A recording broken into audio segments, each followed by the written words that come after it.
Jerusalem Online, I'm Mike Greenspan, and here at Ben Gurion Airport, we're at the height of Operation Solomon, an airlift that's bringing the entire Jewish community of Ethiopia to Israel.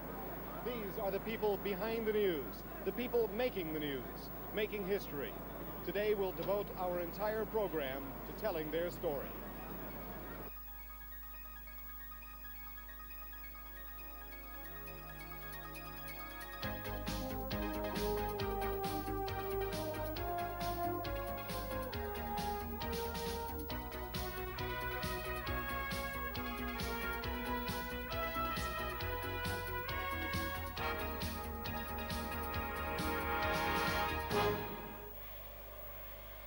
Friday afternoon, the quiet hours normally before the beginning of the Sabbath. But this is no normal Friday. At exactly 4:40 p.m., a little boy steps out of an Israeli military transport and into the sunshine of his promised land. Operation Solomon is already several hours old. By the time it ends, a day later, more than 14,000 Ethiopian Jews will have landed on Israeli soil. The very old, the very young, the healthy and the infirm, men, women, and children, and religious leaders carrying the sacred writings that are their most prized possessions. An entire Jewish community flown to freedom. This is the last group of a Jewish community that waited for thousands of years for this moment of coming back to their country. And we did it. By day and by night, they continue to come. More than 1,000 Ethiopians in this jumbo jet, 3 times the normal capacity. Most Israelis know nothing of the airlift, still under wraps. But those at Ben Gurion Airport find it difficult to contain their emotions. An El Al captain. Unbelievable. It's such an experience you can never tell it. I have no words. Israeli soldiers. I won't forget it all my life. I'm very excited. Yesterday and today, all the time I'm crying. But aside from an occasional greeting in a language still foreign to them, the newcomers are remarkably subdued, almost silent, perhaps too tired or shocked or shy to let their emotions show. Yet there is much to celebrate. The girl. Healthy? Yeah. When was it born? An hour ago. 7 babies, the first Sabras, are born on the way to Israel, and Operation Solomon is proceeding better than expected. That's the result of intensive planning by the Jewish agency, the Israeli army, and members of Israel's government.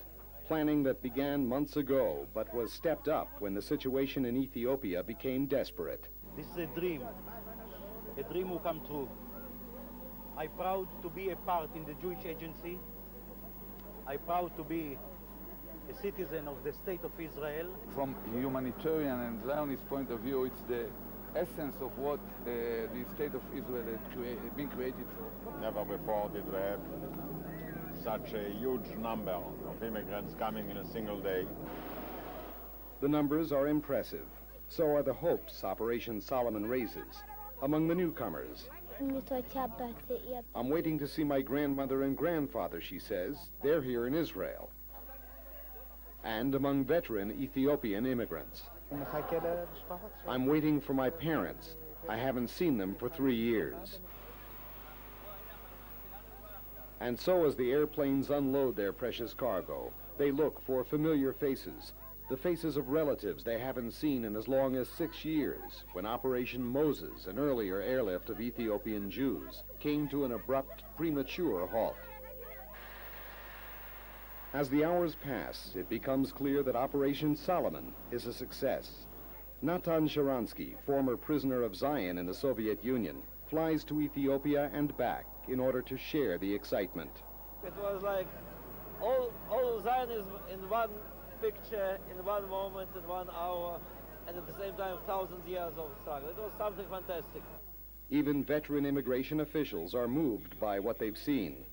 I saw soldiers crying from excitement.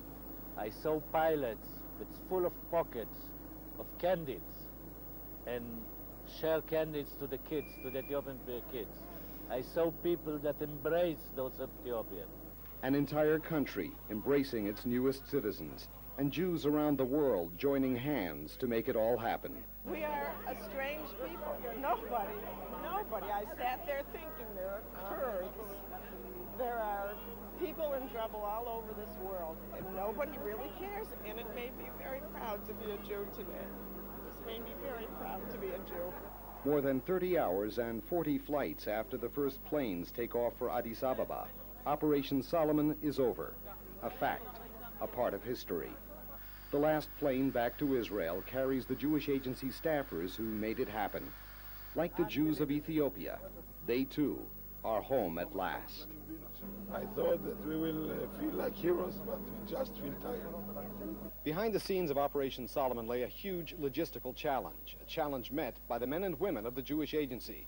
The commander-in-chief of the operation was the Director General of the agency's Department of Immigration and Absorption, Arnon. He's our guest. Arnon, what was involved in mounting this operation?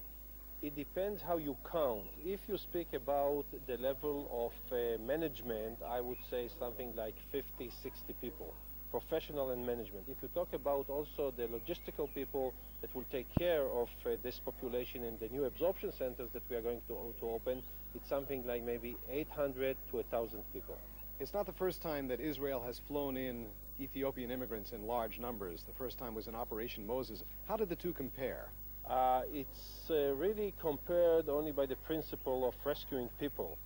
But then we brought people during 2.5 months. So basically it was one very intensive month.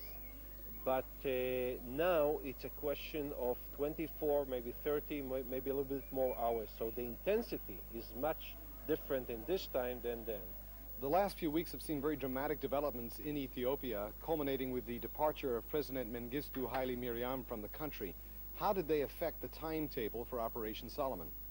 Oh, they had a tremendous effect, because there is no doubt that we are not working in a vacuum, and we had to take into consideration the situation. The United States was a very important element in supporting and assisting the whole operation, and it had an effect on the timing. It changed many times the exact time of the operation. The Ethiopians have freed their remaining Jews, but what did they get in return?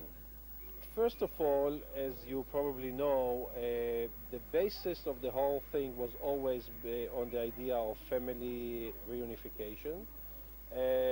They looked for a political settlement, and that was maybe one of the few assets that they had in order to reach that settlement that is going to be worked out in the special convention, the special conference that they have in London between the rebels and the existing government. Now that it's all over, how are you feeling? Very good. I think it's a tremendous happening for the families, first of all, and taking care of something like 9,000 Ethiopians in our absorption centers. We know how painful it is, the fact that families are not together, and it's a great feeling to have those families together in Israel. Arnon, thank you very much. Thank you. And we'll have more on Operation Solomon when Jerusalem Online continues.